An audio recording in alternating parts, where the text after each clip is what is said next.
Là, on est sur la plateforme de Faisin, un site qui fait à la fois du raffinage et de la pétrochimie. Aujourd'hui, on a fait un essai de manœuvre incendie avec des images avec un drone. C'est sécurité, bonjour. Il y a un feu de bac 001.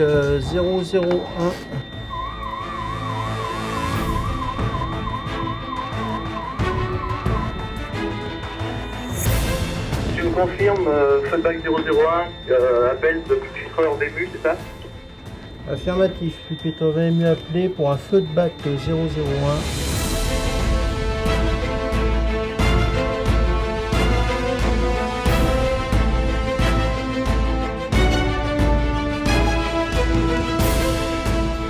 Un drone va permettre de récupérer davantage d'informations et notamment d'avoir des images depuis l'air, depuis le ciel. En fait, ça va permettre deux types de choses. Premièrement, d'avoir des informations quand on est sur un bac comme ça qui fait 15 à 20 mètres de hauteur, de savoir ce qui se passe sur le toit, c'est-à-dire quelle est la nature de développement du feu qui s'y passe. Et le deuxième, quand on est avec la mise en œuvre d'un engin incendie qui va aller lui cracher sur le toit pour aller à l'extinction, ça va nous permettre d'analyser pour savoir quelle est la quantité d'eau et de mousse qui va arriver sur le toit du bac. Voilà. Et de pouvoir ajuster la position de l'attaque pour maximiser la quantité de mousse qui va pouvoir aller sur le bac. En complément, ça permet également d'observer la progression de la mousse sur le toit pour voir si l'extinction se déroule bien sur le toit.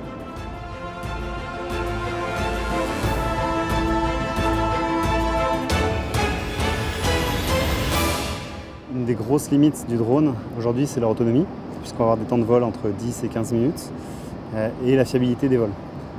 Ce qu'on propose chez Lister, c'est un dispositif d'alimentation filaire et de transfert de données qui en fait consiste en une station au sol qu'on vient connecter. Vous avez un microfil qui relie le drone au sol et qui permet à la fois d'alimenter le drone en continu, donc de lui permettre de voler pendant une dizaine d'heures, qui va lui permettre de descendre les données par fibre optique de manière sécurisée et en très haut débit, et également de garder le drone dans un volume d'action donné et donc de se placer au niveau légal dans une catégorie de drone captif.